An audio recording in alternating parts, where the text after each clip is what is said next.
Hello friends, तर आज आम्ही चाललेलो आहोत गोरगड येथे ट्रेकिंग करण्यासाठी आणि माझ्यासोबत आहे देवेंद्र, दीपक आणि रोशन. गोरगडाच्या प्रवेशद्वारापाशी पोहोचलो आणि लगेचच ट्रेकिंगसाठी सुरुवात केली. खूप दूर चालूच होतं, तर देवेंद्र खूप मागे राहिला होता. तो खूप थकला होता, कारण त्याला अशी ट्रेकिंगची सवय वगैरे नव्हती. मग तो काय पुढे जाऊन थोडं एके ठिकाणी बसलो आणि तेथे पाणी वगैरे प्यायलो आणि पुन्हा ट्रेकिंगसाठी सुरुवात केली. पुढे गेलोच तर आम्हाला हे काका भेटले, जे खास कर्नाटकवरून गोरगड पाहायला आले होते आणि त्यांची टोटल 70 मंडळी होती. मग त्यांच्याशी बाता सांगून आम्ही पुन्हा पुढे जायला सुरुवात केली. बराच वेळ चालल्यानंतर आम्ही जाऊन पोचलो गोरगडच्या पायथ्याशी, जिथे आहे शनिदेवाचं मंदिर. तिथे शनिदेवाचं दर्शन घेतलं आणि थोडा आराम केला. आराम केल्यानंतर निघालो तर जी कर्नाटकवरून आलेली मंडळी होती ते भेटली. त्यांना आम्ही पाणी वगैरे पाजलं आणि हा माकड दिसला, तर मग त्यांच्याशी गोष्टी केल्या आणि निघालो आम्ही मेन ट्रेकिंगसाठी.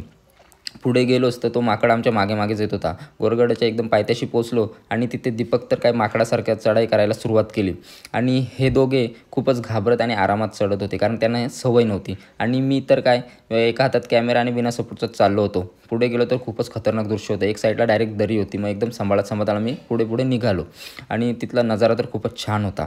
मग वरती बरेच चढाई केल्यानंतर आम्ही पोहोचलो त्या दगडाचे कोरीवकाम केलेले त्या मंडपाजवळ पोहोचलो. तिथे थोडा वेळ बसलो आणि मग मागे एका कुंडामध्ये पाणी पिण्यासाठी गेलो. तिथे पाणी वगैरे प्यायलो आणि निघालो. थोडासाच टप्पा राहिला होता चढण्यासाठी. मग पुढे गेलो तर काय दृश्य होतं, खूपच सुंदर दिसत होतं. शेवटचा टप्पा आम्ही पटापट चढलो आणि वरती पोहोचलोच तर महादेवाचं मंदिर होतं. लगेच आम्ही मंदिरामध्ये जाऊन महादेवाचं दर्शन घेतलं आणि वरचा व्ह्यू पाहण्यासाठी गेलो. वरून दृश्य खूपच सुंदर दिसत होतं. मग तिथं थोडंसं दृश्य पाहून लगेचच आम्ही खाली उतरायला सुरुवात केली.